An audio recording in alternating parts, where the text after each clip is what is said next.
Ih, Eduardo. Uh, não tô te vendo, bonitão. Como não? A tua tela ficou escura. Ué, deixa eu me Ah, mas ver. eu já sei como é que tu é, então só vê se a galera tá vendo, né? Ninguém É, aguenta mais. é. Eduardo, Ô, meu primeiramente, querido. te agradecer aí por estar mais uma vez, né, aceitar mais um convite nosso aí para estar passando um pouco do teu conhecimento aí. A gente gosta muito de estar contigo aí. Tu é um cara que é excepcional para nós, que agrega muito para nós da Physiowork, mas eu digo para nós profissionais da saúde, né, principalmente pela tua forma de passar conhecimento, tua vivência, tua prática. Então, queria te agradecer e pedir que te apresente aí para o pessoal que está chegando agora, que ainda não te conhece, vai ter prazer de te conhecer também. Claro, claro. Deixar uma boa noite aí pra galera. Uma boa noite especial para vocês. Meu nome é Eduardo Cran, né? Eu sou profissional de educação física, né? Graduado pelo IPA. Tenho uma pós-graduação em cardiologia e metabolismo pela Fundação Universitária do Instituto de Cardiologia. Tenho uma pós em medicina do esporte, do exercício pela Unicinos. E eu tenho um centro de treinamento, né, que está aqui na Avenida do Forte, uma academia que se chama Comando, né?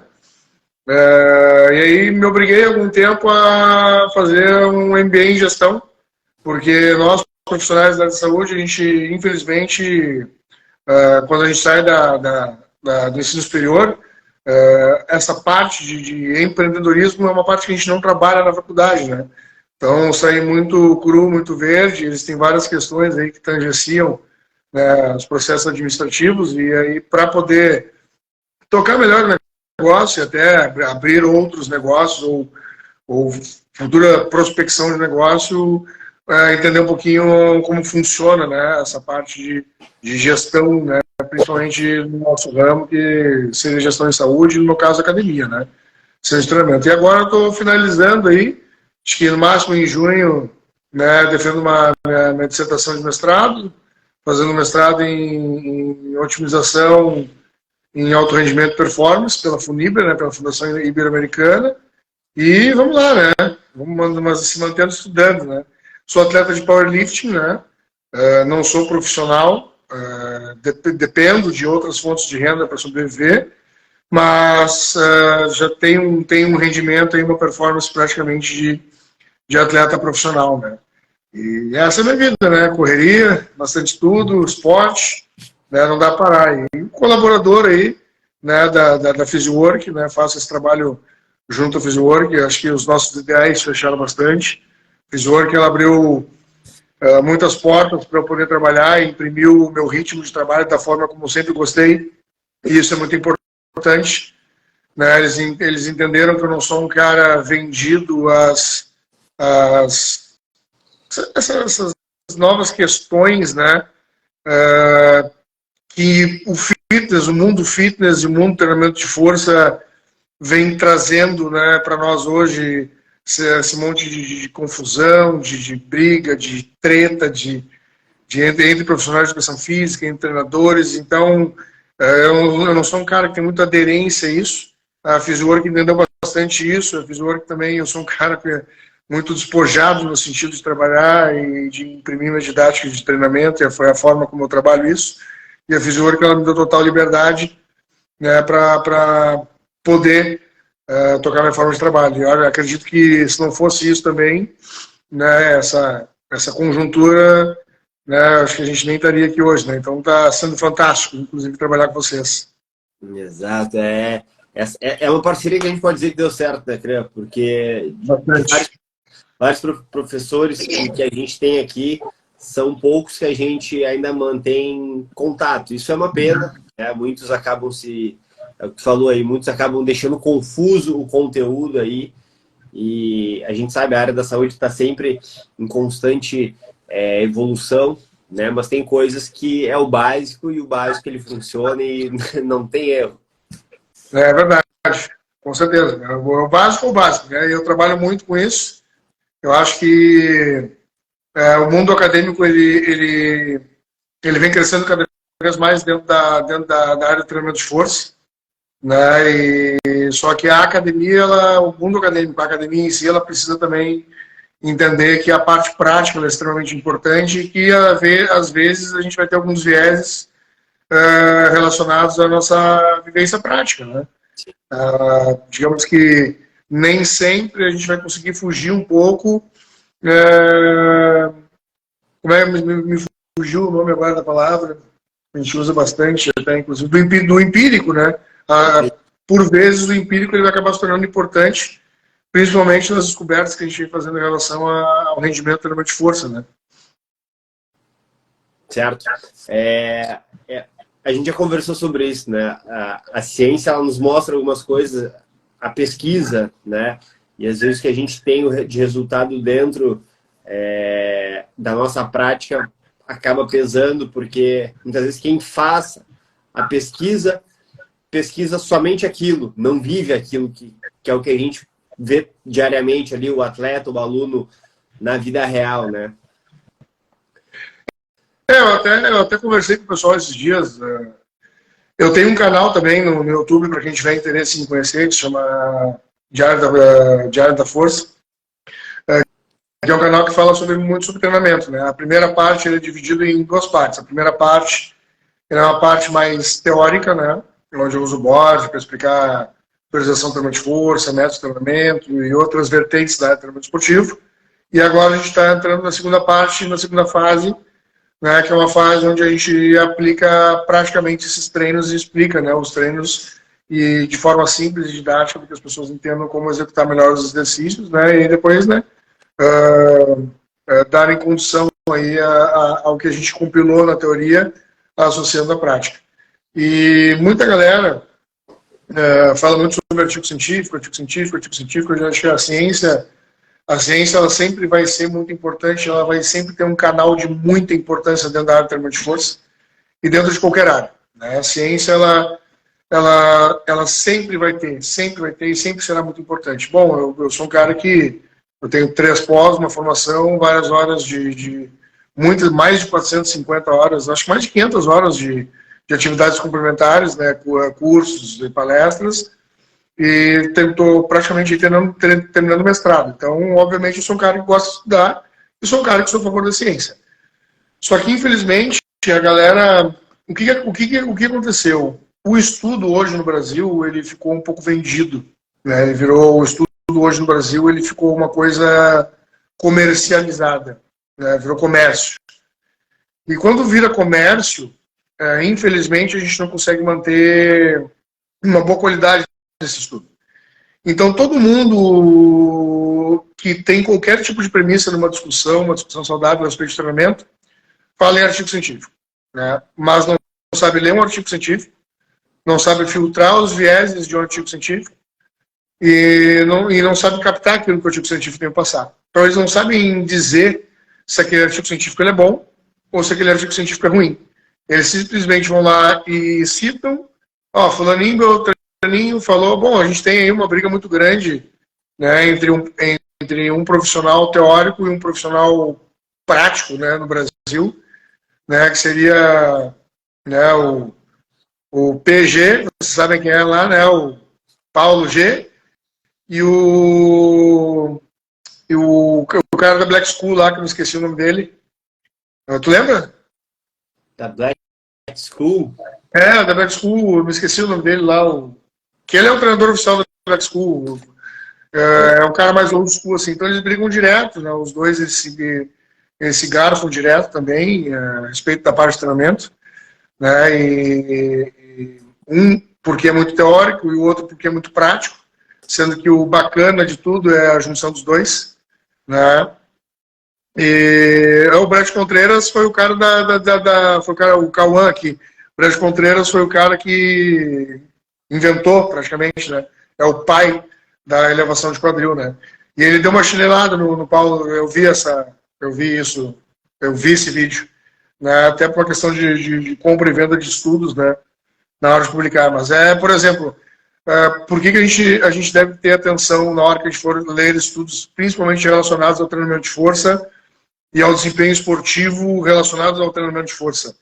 Porque, por exemplo, como que a gente vai pegar um estudo, né, mesmo que seja através de avaliação em cima de ressonância magnética, para a área de secção transversa e hipertrofia, comparando um agachamento com uma elevação de quadril, por exemplo. Uhum. É a mesma coisa comparar Davi e Golias. O agachamento ele é o senhor dos movimentos. Nada é mais completo do que um agachamento. Nada é mais completo do que um agachamento. E aí, né, um professor ele defende, né, que o agachamento, por ser um exercício completo, não há necessidade da gente fazer exercícios auxiliares, né, porque ele é completo.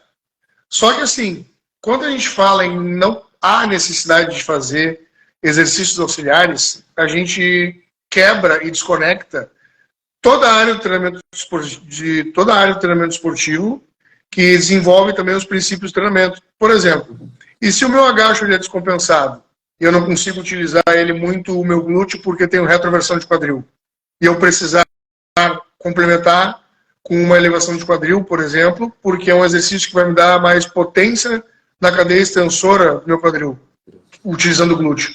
Então, eu não tenho como fazer uma comparação como essa, ela é uma comparação estapafúrdia, né? Pegar um exercício tão completo como agachamento e comparar ele com uma elevação de quadril, sendo que muitas pessoas, às vezes, elas não têm consciência corporal para trabalhar uma própria elevação de quadril, né? O que no eletromiógrafo faria diferença. Então, uma pessoa que ela não consegue desenvolver um determinado movimento porque ela não tem consciência corporal, dificilmente ela vai conseguir pré-ativar um eletromiógrafo que é extremamente sensível a linhas de movimento. Então, a gente tem que tomar cuidado. Então, a dica que eu dou para quem gosta de falar sobre artigo científico, que adora vomitar artigo científico para lá e para cá, não é especificamente a revista que ele foi publicado ou algo do gênero. Claro que a revista pode fazer também muita importância, obviamente vai fazer uma grande importância, mas vocês peguem a introdução, vejam do que se trata o artigo, qual é o prefácio dele, e depois vão nos métodos. Como esse artigo foi conduzido e confeccionado, né? Como foi escolhido o N, né? Quais foram os materiais utilizados, e aí vocês vão conseguir estratificar, né? Se o artigo é bom ou se o artigo é ruim. E é isso aí também limita o tempo que vocês têm a perder para ler algo que não vai acrescentar nada para vocês, né? Então, cuidem quando vocês forem fazer citações a respeito do treinamento de força e qualquer outra área de saúde, né? Principalmente vocês forem fazer a aplicabilidade disso. Não é todo o artigo que vai servir para vocês para alguma coisa, né? Eu sou um cara muito do livro, né? Eu gosto bastante de livro. O livro é sempre bem completinho. Eu acabo, como eu gosto de ler, então eu perco aliás, eu invisto meu tempo bastante em livros, né? Gosto bastante de livros, mas dou uma segurada nos artigos ali, principalmente se eles não tiverem relevância e impacto para aquilo que eu realmente quero aprender e estudar. Certo. É muito, muito importante isso, né? A gente que gosta de treinamento de força entende a importância do agachamento. Ele é muito funcional. Podemos dizer que ele é o exercício mais funcional que nós temos, que todo mundo faz desde criança até a velhice. A gente agacha, né, para sentar, ir ao banheiro, enfim. E aí tu comparar, fazer vem a parte da fisioterapia, né? Onde eu faço um agachamento sim com o meu paciente, com o meu aluno, e eu preciso fazer outros exercícios para achar os desníveis, né, as disfunções funcionais daquele indivíduo ali, principalmente pensando em uma reabilitação, né? Que aí pega uma pessoa que não sabe ler interpretar o artigo, vai achar que só vai fazer agachamento e a reabilitação é só agachamento. Então a gente passa isso também, né? É muito importante isso que tu falou, saber dissecar um artigo ali, ver o que realmente é relevante para a tua prática diária, né? Não, exatamente. Eu gosto bastante, mas a gente precisa ter essas ressalvas, né? Até porque a aplicação direta de todo e qualquer estudo, ela precisa ser feita com cuidado, né? Assim como a condução do exercício no momento em que ele vai ser utilizado, ele também precisa ser controlado. A gente não pode simplesmente prescrever um exercício físico e nessa prescrição desse exercício físico a gente também não fazer a parte corretiva dele. Que é o que eu vejo também, inclusive, nas academias, que é o que eu vejo também, inclusive, na sala de fisioterapia, eu vejo o pessoal fazendo a prescrição do exercício, mas não corrigindo, ou talvez porque não saiba nem fazer o próprio exercício de uma forma específica, né? Certo. E é o que a gente fala para a galera também cuidar muito. Eu sou atleta de powerlifting, né? Nesse último brasileiro que nós tivemos aqui da GPC, eu agachei com 350. E aí, quando tu falou 350 quilos, quando tu falou em funcional, para mim, atleta de powerlifting, para mim, Eduardo Crânio, agachar com 350 quilos é superar as minhas próprias métricas de treinamento, superar tudo aquilo que eu fiz, e para mim é funcional. Para mim é funcional. Só que isso precisa ser corrigido, isso precisa ser trabalhado. E não é... Eu e meu treinador, a gente não cuida só da prescrição, a gente cuida do movimento como um todo.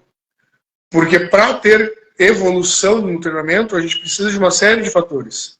Então, assim, quando eu comecei a agachar com essa carga, com 350 quilos, depois de Master, pesando 105 quilos de uma hora para outra. Isso acontece com o tempo, isso envolve nível de treinabilidade. Exige equipe multiprofissional. Eu tenho massoterapeuta, eu tenho físico que me ajuda nos finais de semana, eu tenho um rapaz que nutre, que prescreve minha dieta, eu tenho um colega da área, um outro colega da área que prescreve e cuida dos meus treinos, que é o meu treinador, o Hudson, né, o Thales, que cuida da parte da dieta, tem o Wesley, que me ajuda na físio, tem a Thay, que me ajuda na parte de quilo e de maço. Então, é uma equipe multiprofissional que vai fazer um contexto geral com relação a isso. Quando a gente pega, por exemplo, estratifica isso e filtra, todos esses trabalhos multiprofissionais, para o desempenho máximo do treinamento de força e alta performance, eles são fundamentais. Só que a gente consegue transferir isso para duas vertentes muito importantes. Numa linha, a gente tem a alta performance. Na outra linha, a gente tem, por exemplo, a comorbidade. Mas só que a comorbidade, ela também está dentro da alta performance. Por quê? Porque uma pessoa que botou uma prótese de quadril, uma pessoa que botou uma prótese de joelho, uma pessoa que tem sarcopenia, uma pessoa que tem osteopenia, uma pessoa que precisa sobreviver, precisa ter um movimento adequado para poder conseguir realizar no mínimo as suas atividades da vida diária com excelência, ter qualidade de vida. E quando a gente fala, por exemplo, em terceira idade, liberdade, uma pessoa, você tem que entender que uma pessoa, por exemplo, na terceira idade, eu quero o máximo de performance, eu quero ganhar títulos, eu quero fazer o meu nome dentro do esporte. Uma pessoa de idade, ela quer liberdade. Ela quer poder ir até o supermercado, ela quer poder descer uma escada, subir uma escada. Ela não quer que o filho dela, ela quer atrasar o processo de um filho, uma filha, um neto, uma neta, ficar limpando a bunda dela, trocando, tirando fralda. Então, quando a gente fala em desenvolvimento de sinestesia dessas pessoas, a gente fala em treinamento de força como um todo. Então, a gente tem essas duas vertentes, mas elas se complementam, elas se juntam. Porque para uma pessoa de terceira idade, agachar e sentar com o peso do próprio corpo de forma adequada e perfeita, sem supercompensar, né, as cadeias cinéticas dela, por uma questão de idade e de hipotonia, é tão ou mais difícil quanto eu para fazer um agachamento com 350 quilos numa competição. E isso, quando a gente estuda isso, quando a gente percebe isso, não só nos artigos científicos, como nos livros, a gente consegue fazer uma aproximação entre performar para um atleta e para uma pessoa da terceira idade, por exemplo, com um pós-cirúrgico. Perfeito, perfeito. Cran, quando eu abri a live ali, a gente recebeu algumas perguntas, tá? E não sei se te importa em responder elas, porque eu acho que... Não quero responder. Tá. Não, mandei. Olha só. Fizeram a pergunta seguinte, ó. Tá. O treinamento de força é uma área vasta. Desde iniciantes até atletas avançados, que é o teu caso, né? Como você adapta a abordagem de treinamento para esses diferentes níveis de experiências e objetivos? Baita pergunta. Bom, vamos começar. Começamos, então, primeiro, pelo imediatismo imposto por essa sociedade capitalista, fitness, que não consegue ter paciência nem resiliência para ter um trabalho constante e consistente. E o umbigo de algumas pessoas e o achômetro delas de acreditarem que sabem treinar. Então, para a gente poder fazer a definição do que seria iniciante, intermediário, avançado e atleta, amador ou atleta, né? A gente tem que ter uma série de fatores a se levar em consideração. O primeiro é quando a pessoa chega para vocês. Quantos de vocês aí não trabalham com fisioterapia, nutrição, são médicos ou profissionais de educação física? É aquela pessoa chega para vocês, vou dar o meu exemplo, por exemplo, assim, eu treino a... Vou fazer uma pergunta simples para vocês que estão aí do outro lado. Vocês pararam para pensar há quanto tempo vocês treinam? Quanto tempo faz que vocês treinam? Só na palavra aí eu já filtro um monte de gente. Treinar é disciplina, consistência, mudança de hábitos, rotina, determinação, busca e traço de metas e objetivos. Isso é treinar. Poucas pessoas treinam. A maioria frequenta academia. A maioria frequenta box crossfit. A maioria frequenta centros de treinamento. A maioria frequenta um consultório médico. A maioria frequenta um consultório de fisioterapia. A maioria são frequentadores. Eu tenho 21 anos de área e eu digo para vocês assim, obviamente eu não tenho esse dado, né? Mas eu digo para vocês que pela minha experiência, 99% das pessoas frequentam esses lugares. Elas não usufruem do lugar, porque poderiam dizer que fazem uma fisioterapia de verdade, ou tiveram um atendimento médico de verdade, ou tiveram um lugar onde aprenderam a praticar o treinamento de força de verdade.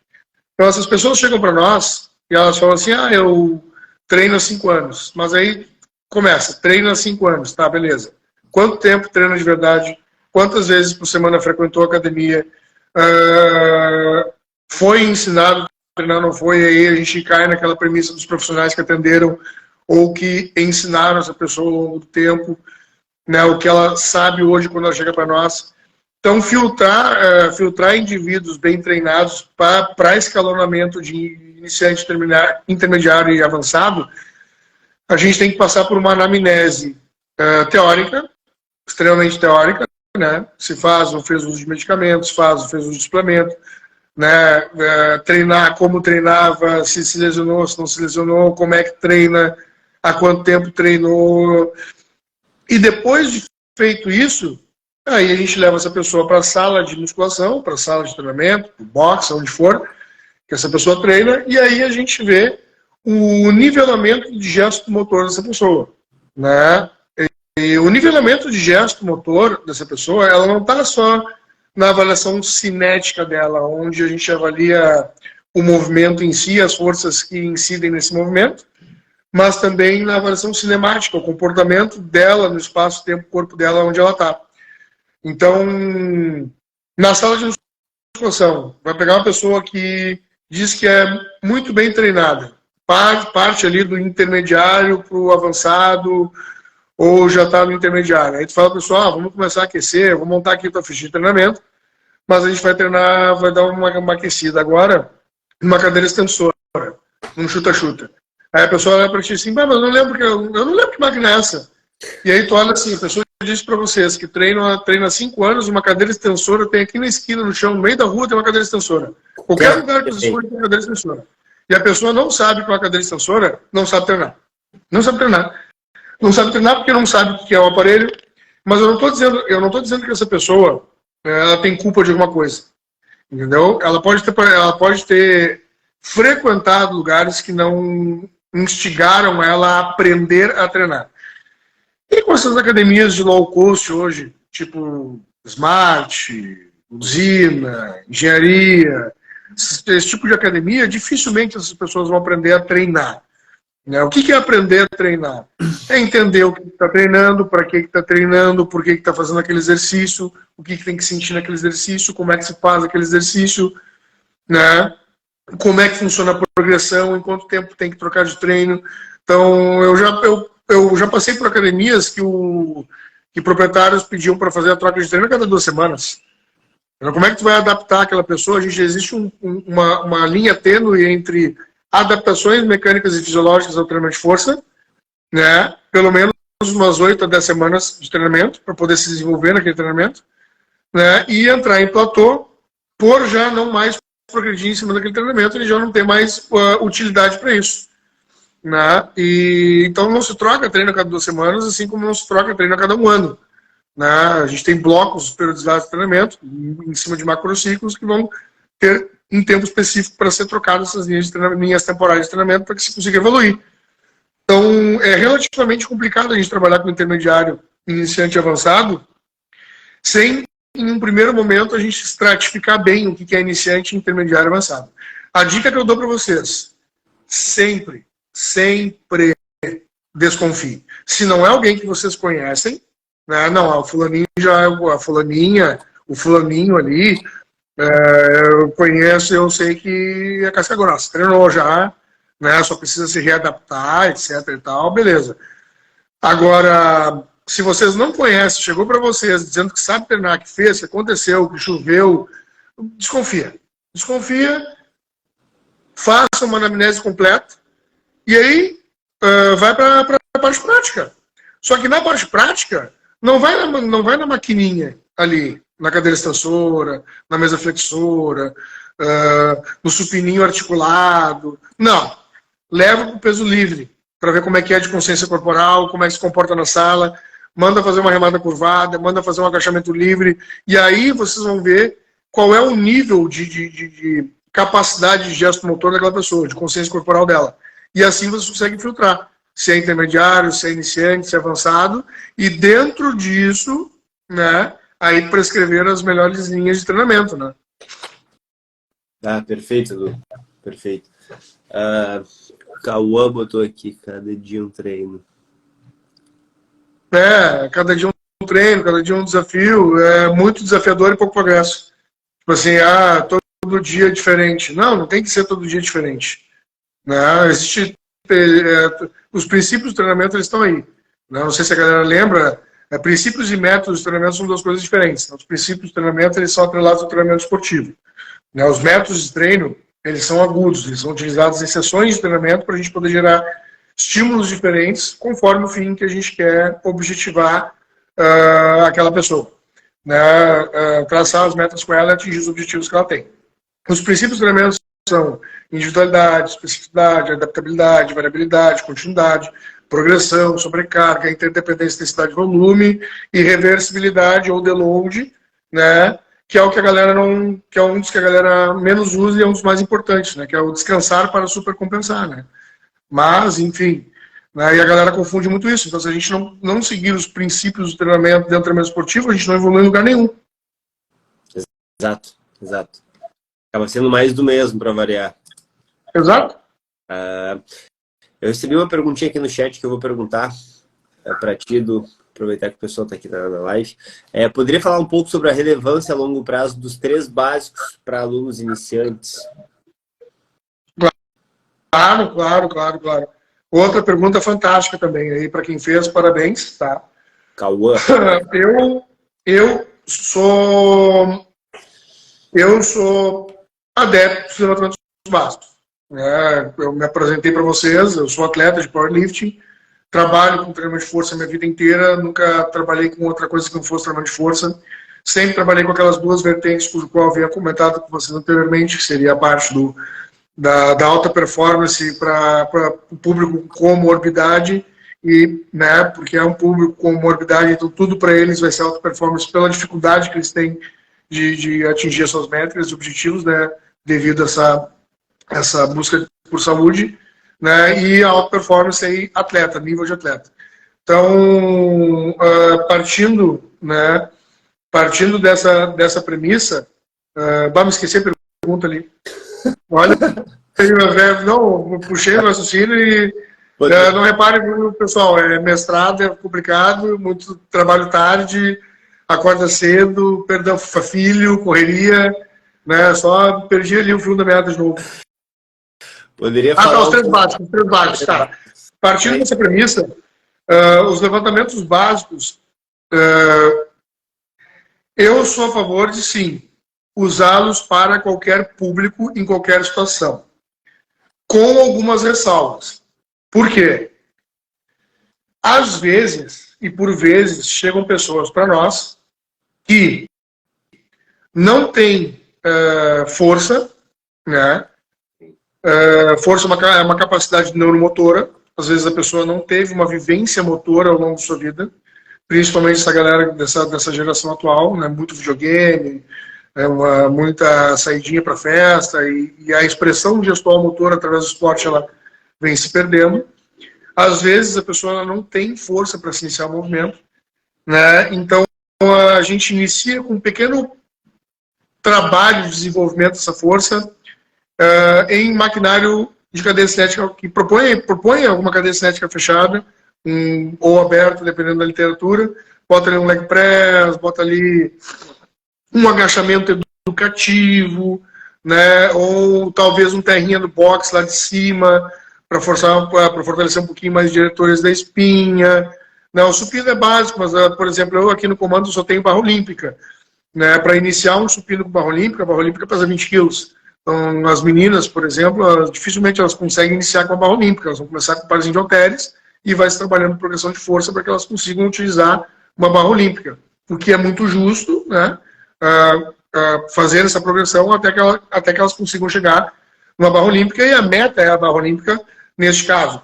Então, às vezes, existem pessoas que não têm o mínimo de força, né, de consciência corporal e de motricidade para dar início já direto nos básicos. Não é comum, é bem mais raro de aparecer. Então, essas pessoas, a gente faz uns pequenos trabalhos de adaptação. Por quê? Não que a gente não possa passar educativo com bastão, não que a gente possa passar um educativo com o próprio peso corporal, né? Porque eu posso ser questionado. Você que está aí do outro lado, vai pensar assim, não, Dudu, mas não vai conseguir fazer um corretivo de agachamento com bastão? Não vai conseguir fazer um educativo corretivo de levantamento de terra com bastão? Claro que consegue. Sim, consegue. Só que às vezes, e eu tenho trabalhado muito isso, principalmente na parte de mindset, na parte psicológica, às vezes as pessoas elas acabam se frustrando porque fazem comparações e porque não conseguem entendê-las, somente elas, para elas mesmas, para atingir os seus próprios objetivos. Elas acabam misturando o processo de negação, de não conseguirem realizar um movimento um pouquinho mais complexo, nem com uma carga mínima, e isso acaba desestimulando a pessoa a ter aderência ao treinamento. Então a gente tem que ter muito cuidado com isso também. Eu não sou conhecido só pela produção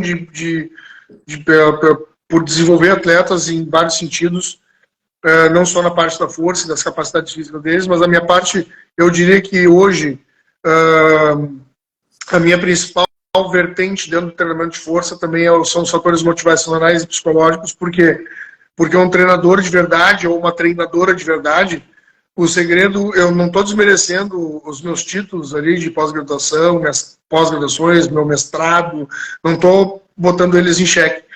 Mas de nada adianta eu ter tudo isso e eu não conseguir tirar o melhor da pessoa que eu estou treinando. Eu preciso ter a sensibilidade de entender quem eu estou treinando. Como eu faço para motivar aquela pessoa? Como eu faço para tirar o melhor dela? E quando a gente faz isso, a gente consegue ter resultados excelentes. Então, algumas pessoas não conseguem realizar de início os levantamentos básicos, porque realmente não só não tem a capacidade motora para isso, mas também não tem força para isso, e acabam se frustrando mesmo se a gente começar muito no início. Então, a gente passa um programinha de força para que essa pessoa consiga chegar no mínimo, e dentro do mínimo a gente conseguir algum tipo de trabalho, né? Mas, em suma, de forma geral, eu sou muito a favor da aderência da utilização dos levantamentos básicos, pelo desenvolvimento da capacidade coordenativa, pelo desenvolvimento da capacidade motora, pelo desenvolvimento de força geral. Enfim, a gente tem uma série de benefícios que vão ser atrelados à utilização dos levantamentos básicos, né?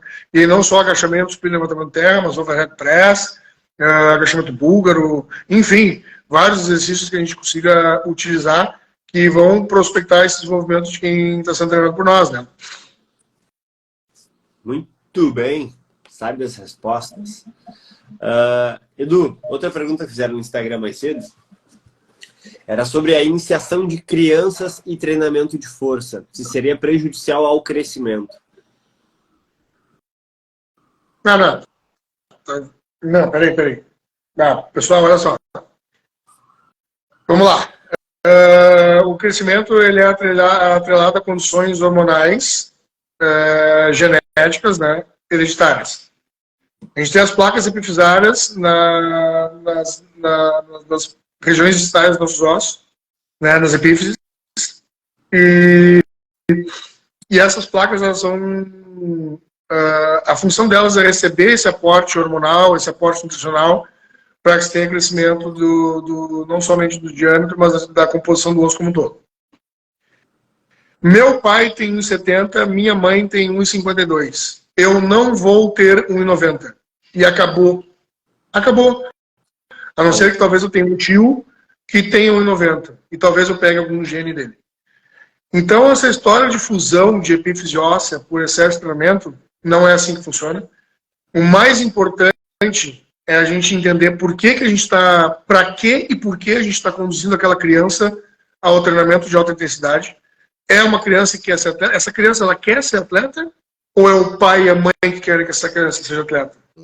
Se a criança gosta de praticar, se a criança quer alto nível, desde que a gente não tire a infância dela, isso é uma coisa que, assim, ó, é uma coisa que eu luto bastante.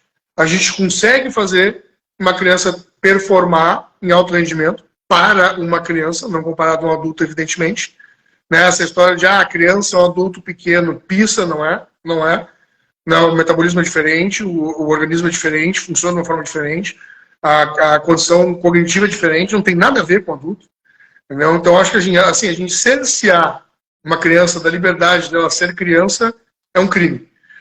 Se a gente conseguir atrelar a criança ao treinamento de alta performance e fazer com que disso ela consiga tirar proveito e ela goste de praticar e ela entenda que aquilo que está sendo legal para ela e que ela está curtindo, perfeito, ótimo.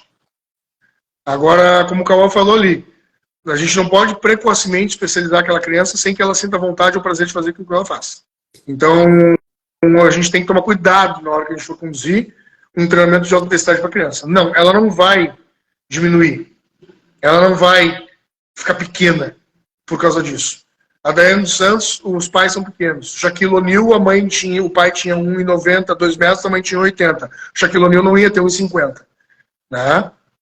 E claro, como treinadores, a gente tem que saber filtrar qual esporte seria o mais ideal para aquela criança, para que ela não tenha também as suas frustrações de criança. Então, a gente pode inserir esportes coletivos e esportes individuais para essa criança, tranquilo. Só que a gente vai ter que entender que, observando os pais, né, o meu filho, por exemplo, a mãe dele tem 1,62, 3, eu tenho 1,67. Meu filho dificilmente vai ter 1,90. Né? Se bem que pela parte da família dela tem pessoas altas. Vai que ele tem a possibilidade de ser um pouco mais alto, mas vamos descartar essa possibilidade. Eu tenho que fazer com que ele procure um esporte que ele goste, e dentro disso, se ele resolver performar dentro desse esporte, mesmo enquanto criança, eu tenho que cuidar para que ele não se frustre caso seja o basquete. Ele não vai para a NBA e nem vai jogar na Liga Brasileira de Basquete, porque ele vai ter 1,70, não interessa o quão habilidoso ele seja, ou quão preparado fisicamente ele não vai, porque vai ter alguém com a mesma capacidade que ele com 1,90. Entendeu? E eu tenho que buscar, de alguma forma, alguma ferramenta de fazer com que ele desenvolva algum interesse, se ele quiser uma vida competitiva, que ele desenvolva algum interesse por algum esporte onde ele possa ser competitivo. E esse filtro ele tem que ter sido cuidado. Os pais, eles não podem ter os sonhos pelos filhos. Eu estou aprendendo isso agora como pai. Meu filho tem 3 anos. Os pais não podem ter o sonho pelo filho. É o filho que tem que sonhar. É o filho que tem que ter os próprios sonhos. Então, quando a gente for levar os nossos filhos para treinar e eles quiserem desenvolver alta performance, A gente tem, ninguém vai diminuir, ninguém vai ficar menor de tamanho. Fisiologicamente isso é possível, é uma coisa hereditária. Se os pais são baixos, a probabilidade dos filhos serem baixos será muito grande. A fusão de placa epifisária não vai acontecer, não é assim que funciona. E a gente tem várias métricas de estudo para poder observar a maturação, raio-x de mão, né, relações observacionais de maturidade sexual, enfim, né, padrão ouro de literatura. E assim a gente vai vendo se está maturando certinho. Mas tomar cuidado na hora que a gente for fazer isso para os nossos filhos, na hora que a gente for inseri-los no campo da alta performance. Mas cuidado, a principal questão é vocês cuidarem da cabeça dos filhos de vocês. Ninguém vai ficar anão se vai ter a propensão de ser anão, vai continuar sendo anão. Eu sou um anão e continuo sendo anão, e eu não seria alto, mesmo treinando esporte de força, mesmo agachando com 350 quilos, eu ia continuar anão, entendeu? Mas é isso aí, né? Só cuida, isso aí é uma falácia tremenda. E é antiga essa palavra. Edu, outra das perguntas que temos aqui.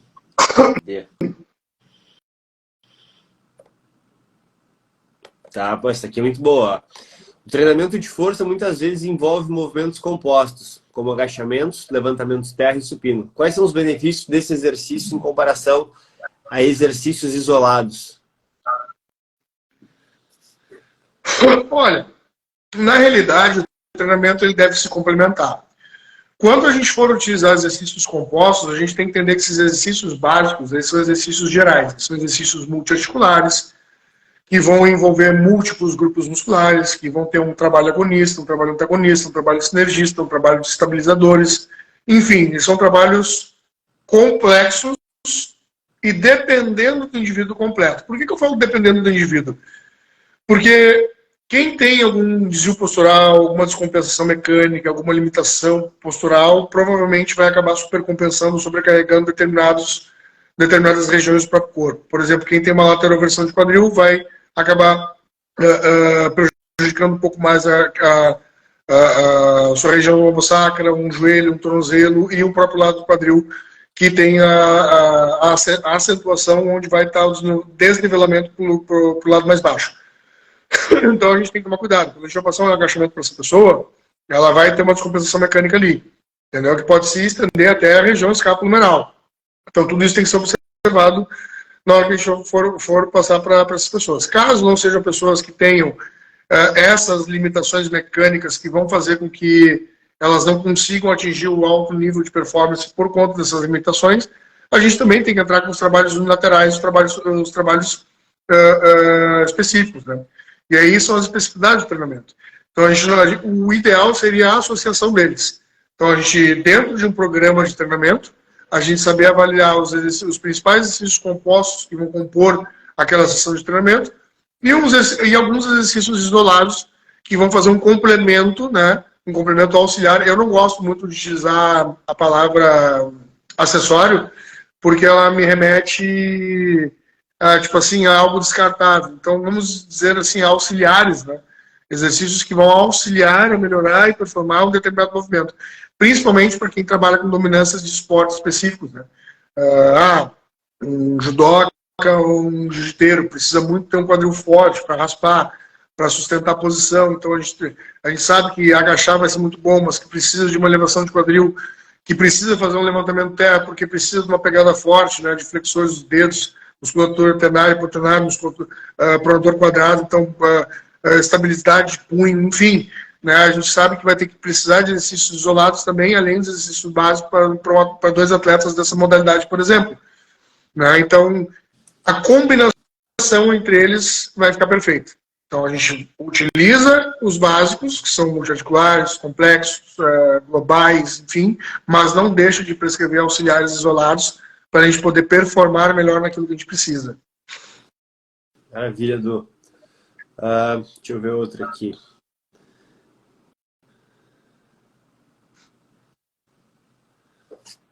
Nossa, foi específica para ti.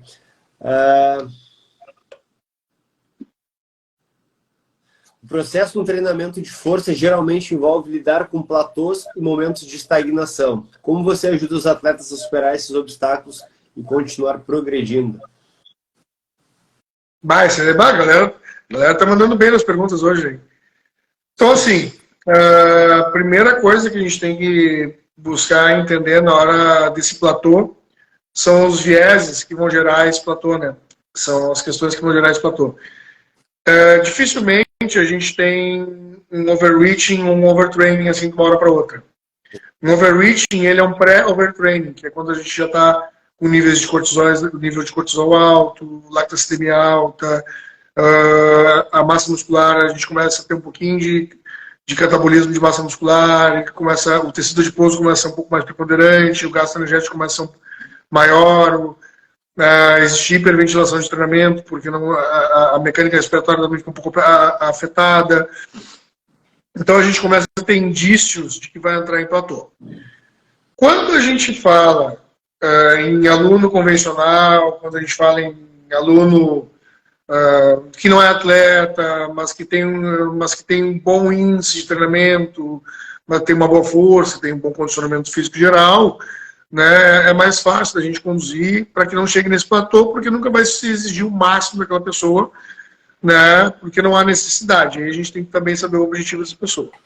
Quando a gente fala em atletas de alta performance, quando a gente fala em performance por si só, é muito importante que a gente cuide semanalmente, mensalmente, principalmente com controle de carga semanal, descanso. Então a gente começa a filtrar os vieses. Fatores que podem afetar descanso, má alimentação, estresse profissional, estresse pessoal e descontrole de carga de treinamento e readaptação para casos isolados. A gente fala que o atleta ele tem uma capacidade de superação muito grande, atletas de verdade, tá? Não estou falando aquela pessoa que nem competiu ainda, já bota no seu Instagram que é atleta, ou aquela pessoa que competiu uma vez e já disse que é atleta. Não, estou falando atleta mesmo. Atleta, aquele que tem a capacidade, ou aquela que tem a capacidade de superar, tem resiliência suficiente para superar os momentos mais difíceis. A vida está uma merda, tomou uma guampa, se fudeu, quebrou, perdeu o emprego, não, mas está ali, está treinando, está tentando, está conseguindo, está buscando. Eu digo isso, né? A superação no nível máximo, um mindset tão forte que consegue conduzir o treinamento. Estou dizendo nesse nível. Então, a gente cuida esses pequenos detalhes, né? E tem que ter o feeling do próprio treinador ou da treinadora para ver e modular e modelar o treinamento conforme essas questões estão acontecendo. E para isso a gente precisa ter uma coisa muito importante que às vezes se perde ao longo do tempo, principalmente para quem estuda muito ou já tem muita experiência na área, acaba esquecendo um pouco de onde veio, ou a humildade foi embora e perde o ouvido. O que eu quero dizer com que perde o ouvido? Feedback, perguntar, ouvir o atleta ou a pessoa que está treinando de alta performance, cara, o que está acontecendo? Eu estou vendo que a gente está perdendo um pouco do rendimento do treinamento, aí ver se a pessoa anda muito estressada, muito irritada, muito impaciente, né? São fatores que vão nos mostrar, né, que se não entrou em platô, vai começar a entrar em platô. Quando entra em platô, a gente ainda tem, dependendo da pessoa e da rotina dela, a gente ainda tem um tempo antes de começar a se agravar mais. Eu não vou saber quantificar esse tempo, porque depende de cada pessoa. O corpo humano ele é uma máquina fantástica. A gente pode pegar uma pessoa que está assim, enterrada até o talo, né, com problemas particulares e fora o resto, né, e está ali, conseguindo treinar e se manter. E tem pessoas que, inclusive, conseguem ter maiores rendimentos no treinamento, né, doentes, ruins, em situações adversas. Eu, por exemplo, sou um cara que eu funciono muito em situação adversa. Se está tudo muito bem na minha vida, junto com o treino, eu sou tão idiota que eu começo a pensar, vou morrer, câncer, tô fudido. Né? Eu começo a ficar pensando assim, vai dar alguma coisa errada, eu vou me quebrar. Né? Tem que estar acontecendo alguma coisa de errado. Se estiver acontecendo alguma coisa de errado na minha vida, e perto de competição, se tiver mais ainda, aí eu sei, vai vir coisa boa. Porque aí o meu nível de superação ele aumenta. Eu preciso desse desafio, mas é uma condição minha. Né? Então, quando entrar em platô, a gente começa, quando o platô começa a chegar e as cargas elas começam a ficarem específicas, a primeira coisa que a gente tem que pensar é pelo menos em uma semaninha de um deload. Nesse deload, a gente tira os movimentos principais que compõem aquele esporte ou que serviriam para aquele esporte e acrescenta alguma outra coisa ali junto com o trabalho psicológico, para que a gente consiga retornar às atividades. Primeira coisa que a gente tem que fazer. Segundo, hoje em dia, os laboratórios de análises bioquímicas, exame de sangue, por exemplo, eles não precisam mais de aquisição. Né? Então, pegar marcadores como creatinina, TGO, TGP, gama-GT, testosterona total, LDL, HDL, VLDL, enfim, marcador, colesterol, aliás, cortisol, né, enfim, glicose. Dá uma olhada nos exames, no perfil de exames de sangue geral, para ver se... Não é claro, não é todo mundo que consegue fazer isso, mas existem laboratórios populares hoje que a gente pede uma gama de 15, 20 exames de sangue que são básicos, né, T3, T4, por exemplo, TSH, enfim, né, que vão sair aí 200, 300 reais. Né, 2 finais de semana que não sai para tomar cerveja, faz esse exame de sangue, né, para a gente poder dar uma olhada junto, né, para avaliar esse platô. Mas se não tiver essa condição, faz o deloadzinho, reprograma os níveis de treinamento e subestima cargas. A gente sabe, por exemplo, que 80% da capacidade de treinamento a gente conseguiria fazer de 4 a 6 repetições máximas dentro de um 80%. Subestima, faz 2 repetições, 3 repetições, 1 repetição, para manter quadrância de força e produção de força em cima do gesto motor replicado. O atleta não pode perder o gesto motor e não pode perder a intensidade de treinamento.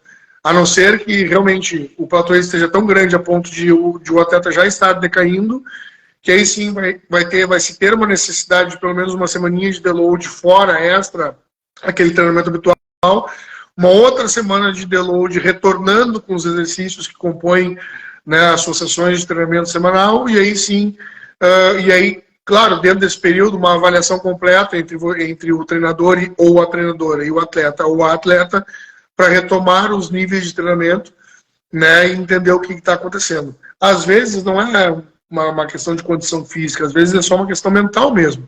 Né? Faltou um feeling de entender o que está acontecendo. Às vezes a pessoa não está em condições de treinar, entendeu? A gente tem que entender que o atleta ou a pessoa que treina em alta performance é um ser humano. Né? A gente precisa entender o ser humano. Às vezes a pessoa está triste, a pessoa precisa de uma conversa, precisa de um abraço, precisa, né, de um vamos lá, porra, tá tudo dando errado, entendeu? Às vezes é uma questão extra treinamento que vai repercutir no treinamento, mas que se faz muito importante entender, sabe? Se faz muito importante entender para que a gente consiga tracejar as metas adequadas para voltar ao objetivar o treinamento. Maravilha. Eduardo, quem assiste essa aula aí tem quase uma aula de pós-graduação. Professor. Eu achei que tinha outra aqui. Essa daqui eu vou deixar para o final. Como é que tá de tempo aí? Tá de boa. Tá de boa. Vai dormir às 3 da manhã de novo? Daquele jeito, gravando vídeo, 3 da manhã. Com o Ramiro arregando numa remada curvada, numa remada com apoio. Não sei fazer um filme. Não tem fundamento. Brincadeira. Tá. A recuperação é crucial para melhorar o desempenho e prevenir lesões no treinamento de força. Quais estratégias e práticas de recuperação recomenda para atletas? Boa pergunta também. A galera tá se puxando, hein? Bom, assim, ó, as melhores estratégias de recuperação, além das questões nutricionais, das janelas de oportunidade nutricional, né, e tem que ver com um bom nutricionista isso, né? Hidratação adequada, gelo, fan roller hoje, autoliberação miofascial, trabalhos de mobilidade, não utilizar fármacos relaxantes musculares, etc., porque eles têm uma propriedade de quebrar a nossa liberação gradual de cortisol, que para nós é um hormônio que vai atuar diretamente na manutenção das nossas lesões, né? Enfim, o corpo humano é uma máquina perfeita, né? O corpo humano é uma máquina que nada é igual ao corpo humano. Então, tudo ele é altamente pensado. Ao mesmo tempo que a gente tem uma liberação muito maior de uma determinada substância que pode colaborar com uma retroalimentação negativa, por exemplo, excesso de cortisol também no sangue vai diminuir a produção de testosterona. Então, tudo isso tem que ter cadenciado. E por isso, tinha comentado o exame de sangue. As melhores estratégias, é que assim, as estratégias melhores, se a gente for, por exemplo, pegar as escolas do leste europeu, por exemplo, tá? Rússia, Bulgária, Romênia, né? Enfim, né? Ali mais aquela região próxima ali, a Eurásia, né? São métodos que não são impossíveis, mas para nós eles acabam se tornando difíceis porque não faz parte da nossa cultura. Uma banheira de gelo, por exemplo, fundamental. Piscina para relaxar, para o treinamento fundamental. Alguns atletas de força, por exemplo, ou de alta performance, lá fora, eles usam bicarbonato, né, para fazer tamponamento depois do treinamento e ainda vão para a sauna para liberar todo aquele sal, todo aquele excesso de sal, de substrato energético, de produto de substrato energético que ficou residual do próprio treinamento, da intensidade do treinamento, e aí vamos direto para a sauna, ou tomar um banho quente junto com bicarbonato, uma outra estratégia, né, para lesões, gelo direto, principalmente nos pontos específicos de dor, né, a própria fisioterapia preventiva, profilática do treinamento, mas aí ela tem que ser uma condução semanal, né, não pode simplesmente ser uma vez a cada mês, né, a intervenção de outros profissionais, né, mas para fazer em casa ali, uma autoliberação miofascial, gelo, quem não tem condição de fazer sauna, né, toma um banho de água quente com a utilização do bicarbonato, mas se é uma outra estratégia, tem que ver com conduta também, né? Piscina, para quem tiver condição de fazer piscina também, ela relaxa bastante, né, até pela questão da utilização da gravidade na água, né, o relaxamento do corpo. Existem boas estratégias, a questão é a gente que é mais próximo da nossa realidade, além dos trabalhos de mobilidade, de automioliberação e gelo, o resto teria que ter um deslocamento para isso, ou no próprio lugar onde vocês treinam. E na nossa cultura fica mais difícil, né? Cuidar da alimentação, a hidratação, isso é muito importante. O sono fatal, sono fundamental. Quem ronca muito, tem desvio de septo, buscar um CEPAP, ver um neuro, pneu, fazer estudo de sono, né, fundamental. A galera não leva fé, é uma estratégia muito simples, mas que bem realizada, é fundamental para o desenvolvimento da performance do corpo, da reabilitação, é sensacional. Du, tem um aqui no Instagram, sobre treinos até a falha com baixas cargas e altíssimas repetições, mais de 30. Seria muito danoso ao sistema nervoso central? Depende. É uma estratégia de treino. Mas, assim como treinar pesado sempre, pesado que eu digo, de 1 a 5 RM, 1 a 3 RM ali, né, vai ser danoso, porque, se eu não me engano, a frase é do Pilepinho, não me lembro, mas quem treina pesado, quem treina pesado sempre, nunca treinou pesado, porque o corpo não aguenta, ninguém treina pesado toda hora. Então, para vocês que acham que treinam pesado todos os treinos da semana, mentira, vocês não estão chegando perto do limite de vocês, porque ninguém aguenta treinar pesado toda hora, é impossível. É para isso que existe periodização, é para isso que existe regenerativo, né? Não tem como treinar pesado sempre, né? Vocês acham na cabeça de vocês que treinam pesado, né? E neste caso, também existe a capacidade de se desenvolver um pouquinho de força, de resistência de força dentro desses trabalhos com relação a esses trabalhos.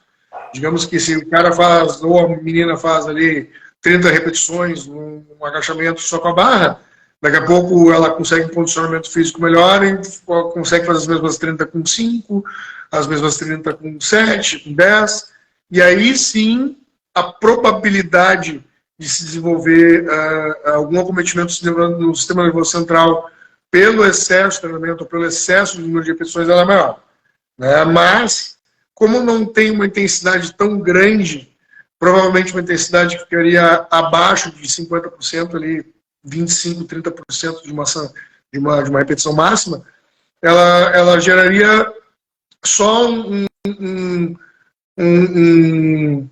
trabalho de resistência de força específica localizada, né? Talvez ali, quem sabe, pelo número de repetições com intervalo mínimo, um descanso ativo, algo a nível de condicionamento cardiorrespiratório mitocondrial, enfim. Mas não é algo que eu não utilizaria sempre, porque a fadiga do sistema nervoso central e a falha dele também se daria no treino de força com poucas repetições e muita carga, numa frequência de sessão de treinamento muito alta, né? Se não for cadenciado esse controle de carga, volume e intensidade, um dos principais princípios do treinamento que a gente tem é a interdependência entre intensidade e volume. E a galera erra bastante na manipulação, né, dessa interdependência entre intensidade e volume. Ó, o pessoal da GPC ali, ó, como fazer... Eu sou cego, viu? Tenho miopia e estigmatismo. Né? Como fazer 350 de agacho na massa. A GPC, vou mandar um abraço para o pessoal da GPC. A GPC Brasil é a federação pelo qual eu compito hoje. Gosto bastante de competir por eles. Me sinto muito bem. É um lugar que eu consegui me identificar. Vou disputar agora o Mundial. Tenho o prazer de representar aí o Brasil, a nós, profissionais de educação física, profissionais da área de saúde, o país, a federação aqui no Brasil, o Bracela aqui no Brasil, na Hungria, né? E a ideia é agachar com mais de 350. Mas, para agachar com esses 350, eu migrei, né? E aí, falando sobre, pegando também aquele engate dessa última pergunta, né? Na sessão das 30 repetições, onde a gente vai ter uma adaptação mecânica, mas tem que tomar um cuidado para não fazer disso de forma muito frequente, para não estressar o sistema nervoso central, né? Sistema nervoso autônomo, simpático, parasimpático. Então, para poder chegar naqueles 350, é mais ou menos a gente parte dessas premissas. Eu não tenho como treinar pesado o tempo todo. Porque, assim, é uma carga, tá, que ela só foi hoje possível porque eu troquei a joelheira, eu agachava de joelheira pela faixa de joelho. A faixa de joelho ela tem uma compressão mecânica maior e ela propicia uma força reativa, uma força elástica maior. Então ela aumentou em um percentual considerável o meu agachamento. Se vocês forem se preparar tanto para exercícios de resistência, de resistência de força, como para força pura ou absoluta, vocês precisam preparar o corpo de vocês para isso, para não ocasionar ou proporcionar lesões ligamentares, osteoarticulares, tendíneas, enfim. Né? O meu corpo, a minha perna, né, ela aguenta os 350, mas outras estruturas do meu corpo não estavam preparadas para suportar os 350. Por quê? Porque quem me deu 5 ou 10% a mais de força geral para agachar foi a faixa, não as estruturas que compõem o meu organismo. As estruturas que compõem o meu organismo precisam acompanhar esse incremento de força que um acessório de treinamento me deu. Então, eu não poderia simplesmente sair com joelheira. Eu agachei com 335,5.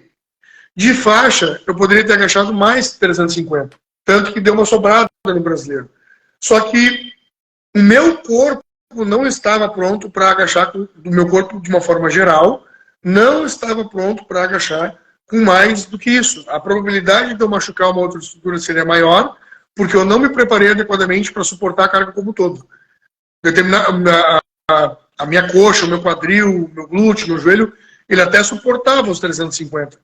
Mas existiam outras estruturas no meu corpo, como paravertebrais, iliocostais, quadrado lombar, musculatura do terço superior e dos meus símbolos superior, escapular, para suportar essa carga, para eu conseguir fazer esse agachamento como um todo. De nada adianta eu ter força na perna, mas não ter uma sustentação de core suficiente para aguentar aqueles 350 mesmo usando um cinto. E agora o que acontece? Agora o trabalho é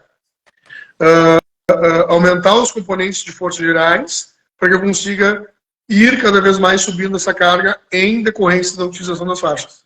Então, seja um número maior de repetições e um trabalho voltado para resistência de força, 30 repetições, ou seja, um trabalho de cargas máximas, cuidem a frequência das sessões de treinamento com volume e intensidade, para que vocês não proporcionem aí algum tipo de lesão ou um estresse no sistema nervoso central de vocês.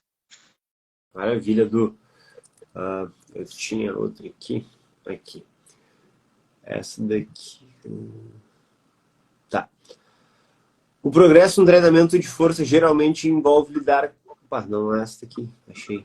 Cadê? Aqui. Pra gente ir encerrando, porque tá na hora de alguém dormir, porque alguém precisa fazer um treino amanhã de manhã, tá, Edu? Somos dois. Alguém precisa... o meu de corrida amanhã de manhã. Força essa noite. Olha só. Quem está começando no mundo do treinamento de força, quais são os 3 conselhos principais que você daria para ajudá-los a ter uma base sólida e alcançar os objetivos? Ótimo, boa pergunta. Para algumas pessoas vai parecer ser uma pergunta simples, mas com o passar dos anos a gente percebe que o simples hoje ele precisa mais do que ser dito, né? Porque as pessoas esqueceram do simples. As pessoas tentam começar pelo complexo e não aprenderam sequer o simples para poder chegar no complexo. Então, assim, ó, primeiro pilar de todos, gesto motor. Aprender a realizar o movimento. Técnica, não é carga, não é número de repetições, não é número de repetições com carga. Técnica, aprender a treinar, entender o movimento, para que ele serve, onde é que tem que sentir o corpo, consciência corporal. Primeira coisa, desenvolvimento de consciência corporal. É uma capacidade neuromotora, cognitiva, córtex pré-frontal, cerebelo, tem que mexer ali. Tem que cuidar do treinamento dessa parte. Não adianta, esse é o primeiro pilar. Segundo, constância ou consistência. Não adianta começar a treinar e parar. Tem que ter constância e tem que ter consistência no treinamento. Se chegar lá e não dar continuidade naquilo que vem sendo proposto, não vai rolar. E terceiro, aí são pequenos subfatores aí, que seria a parte multiprofissional. Tem que ter a parte nutricional, a parte de mobilidade, e aí é uma parte mais intratreino que se dividem em pequenas ramificações. Né? O sono, cuidar de vocês mesmos e a parte psicológica, né? Estar pronto para isso. Então, não esquecer, primeiro, técnica, desenvolvimento de técnica, consciência corporal, entendimento do movimento, entendimento do corpo, espaço de vocês, entender o que está fazendo, para que serve, como que sente, enfim, buscar entender o movimento e integrar o corpo a um gesto único, né? Fazer com que o corpo, durante aquele movimento, ele se sinta único, né? Segundo, né, e não mais importante, a constância e a consistência, né? Porque não adianta começar a aprender e simplesmente largar de uma hora para outra, né? Tem que estar ali, tem que ser resiliente e dar continuidade. E terceiro, fatores adversos, né? Nutrição, descanso, né? Para poder completar, né, tudo isso, todo esse trabalho que vem sendo feito. Maravilha, Edu. Te agradecer aí mais uma vez, tá? Por estar... São 10h15. Te agradecer por ter disposto teu tempo aí. Por nós, ficaria mais tempo ainda. Né? Mas quinta-feira, o cara já tá meio moído da semana. Mas fica aí um convite, né, para uma próxima novamente.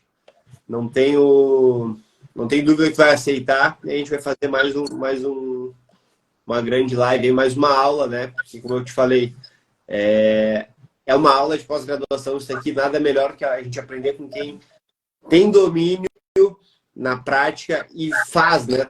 Tu é um cara que tu faz isso, então a gente tem mais confiança aí na tua fala. Igual o cachorro aí, cara. Tinha. Dá atenção pro músculo. Deixar um abraço pro pessoal, né? Agradecer a todos que participaram, né, dessa live. É muito importante a gente poder desenvolver esse conhecimento, aprender todo mundo junto. Se por acaso alguém precisar de alguma informação, eu puder ajudar em algo, né, eu sou super ouvidos e olhos aí, né? Então podem mandar uma mensagem para mim.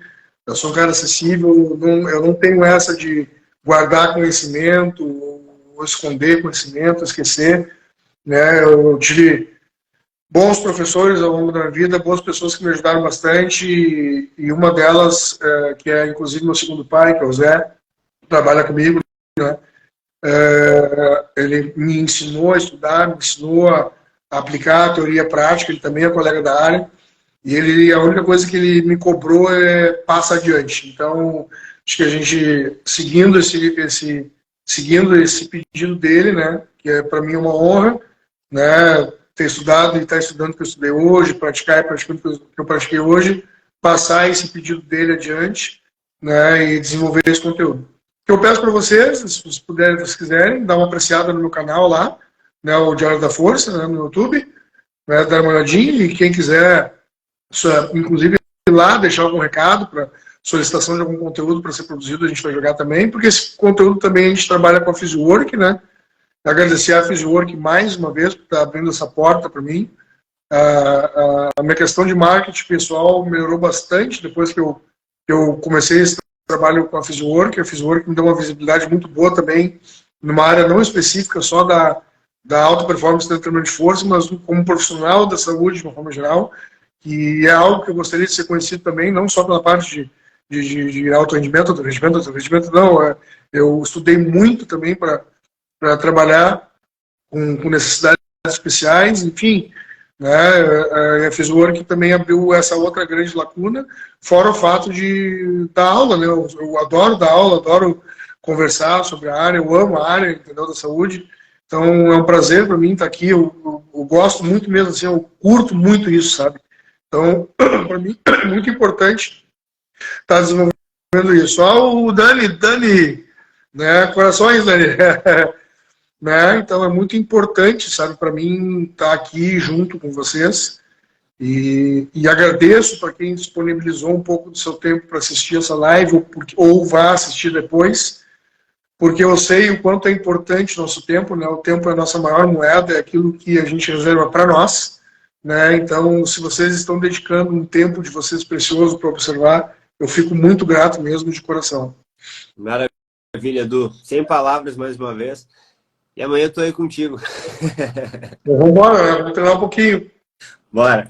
Obrigado, pessoal. Feito. O conteúdo dessa live aqui, ele vai para o nosso canal do YouTube e depois também vai estar no Spotify como podcast. Então, sigam lá o canal do Edu, que vale a pena aí. Certo? Até mais. Valeu, pessoal. Beijo, abraço. Tchau, tchau.